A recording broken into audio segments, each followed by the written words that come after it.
discuss is Dr. Bio Curry-Winchell, Regional Clinical Director at Carbon Health. Now, Doctor, what do you think about the booster shot idea despite not having full FDA approval?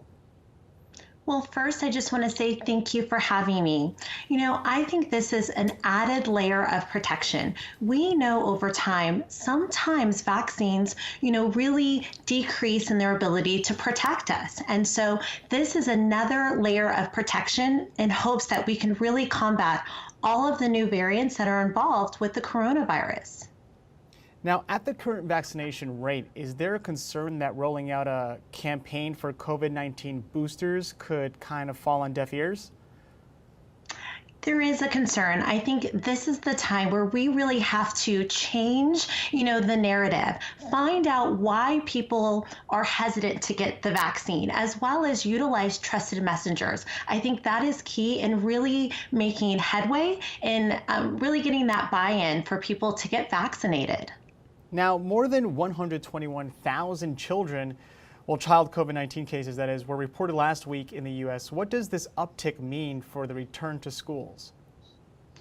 Unfortunately, we are seeing an increase, an uptick in, cases amongst our pediatric population. And so this really means we have to lean into what we know works, and that's mask wearing as well as hand washing, which was important before the pandemic, and really being thoughtful. If your child is sick, do not send them to school because that could actually affect the entire classroom and other families.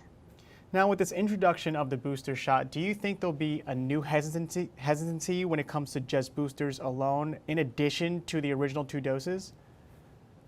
I'm hoping not. One thing that I like to remind people is with other vaccines, like the flu vaccine, it's a yearly immunization, and it's because it provides an ongoing layer of protection. So I really want to remind people to think about that versus, that hesitancy, oh my, I have to get another shot. Lean into it's going to protect me. Now, what can health officials do to combat vaccine hesitancy in general, especially for the minority population who is suffering?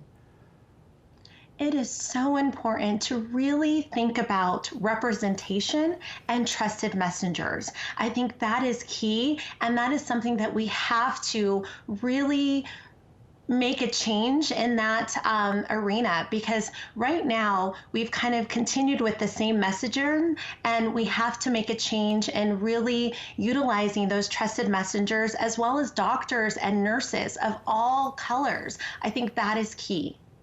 Now, the booster shot is only targeting those who took the either Moderna or the Pfizer vaccine, but not Johnson & Johnson. Do you think Johnson & Johnson will eventually need a booster shot as well, and how far off do you think that is? Well, the data is unknown, and it's important to think about scientists are really being mindful in making sure that if a vaccine booster is needed for the J&J vaccine, that it's appropriate. So it's hard to know that time frame, but it's also important to remind ourselves that they are doing their best to make sure we have it if we need it.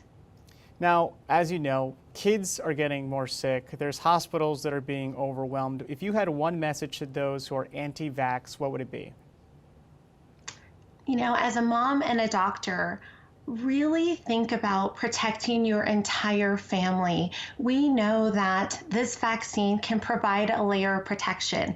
And unfortunately, if you get COVID-19, those complications can be long lasting. So think about finding a trusted messenger, reach out to someone and inform yourself. Now, my last question comes from the international view. There was a lot of health officials saying that there are third world countries that still need their first set of vaccines, but yet here we are talking about the third booster shot going to happen. Do you think that was the right move? Because a lot of these experts were saying, well, if it's happening over there, it'll likely transmit over here, so it does affect us. What are your thoughts on that? This is another reminder of how fortunate we are in the US to have this vaccine to protect us. We know in other countries, this virus has really run rampant amongst different populations. So I think it's important to, be so grateful that we have this vaccine to protect ourselves and think about how we can continue to really fight the virus. Now, when it comes to the rollout, would you have made any changes, and would you like to see some changes when it comes to this third booster? So there are always different things that, we think we could have done better. But I think the best thing we can really lean into is what we can do moving forward. And I think trusted messengers is key. Let's change the narrative. Let's not go back to that traditional kind of way to engage the community. Think about outside of the box and really utilize, different public servants, doctors, nurses of all races and colors and ethnicities. I think that is key. Dr. BCW, thank you so much for being on our show this morning. A lot of news when it comes to boosters. I appreciate so much your time. Thank you again. She's a Regional Clinical Director at Carbon Health.